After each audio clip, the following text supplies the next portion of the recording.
man mënu ma xeex une chose ba pare après taxawaat di ko défendre nag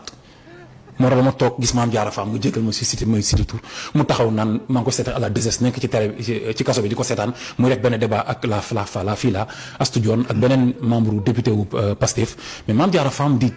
def yoo xamante naan ay man Karim moo ko def député quoi ma ni mais kii kan lay wax loolu benn député 60 000 personnes moo ko def mais grand Karim Wade 60 000 personnes yooyu fan la koy jëlee bay am nombre de députés yi ma ñëpp xam nañ ñoom leen def député bi élection locale législative jege see mais Mame Diarra Fam dafa dem nekk kër Sonko di ko fobeereel di ko raxasal nekk mi daada mooy raxas oto ñoo koy toggal bu ñu xëy fa la ñuy yendu naan projet di ko tuddee projet di ko neexal ak ay aussi bébé lu ne xam nañ loolu di ko tamtamal parce que ñoom loolu lañ bëggoon en réalité léegi bu ñu demee ba nga xam ne loolu ñoom seen parrainage sax si pare yi manqué woon waa Pastef leen ko jox loolu ak maa ci mere Sonko ndax man mënu maa xeex PDS ba jëlee leen fii man Sonko laa parrainé ba pare mu jël sama parrainage joxaat ko ñu ma doon xeex nii laa ko waxee c'est pas normal te loolu noonu moo tax man ñu dañuy sant yàlla quoi xam nga Ahmed Khalifa Niass suy classe Sonko nii damay kontaan moom rek mooy classe Sonko ma kontaan xam nga lu tax parce que bu ñuy dem di ko nuyu ji dafa maa metti tuuti ma dee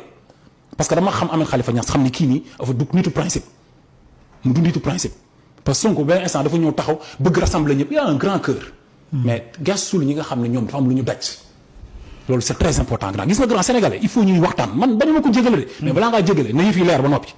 ba ñu xam ne pas ale moo jël lii kii moo def lii diw moo def lii nga xam ne yow kéem li ñu lay baal mooy kéem li nga def nga xam ne yow lii maa ko def ñëpp xam nañ ko mais baal nañ ma ko day tax nga réglé sinon boo nekk ci pouvoir opposant la ñuy nekk fii nam seen lamine kenn du am jàmm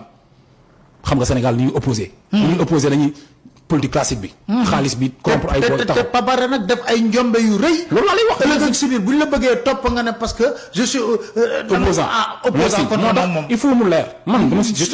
je suis pour ñuy jéggale mais il faut mu leer ni muy leere mooy ñu dem ba nga xam ne affaire justice ñëw na ñu xam ni Karim kat moo def nangam ak nangam diw moo def nangam ak nangam ñu ne ko léegi nag jéggal nañ leen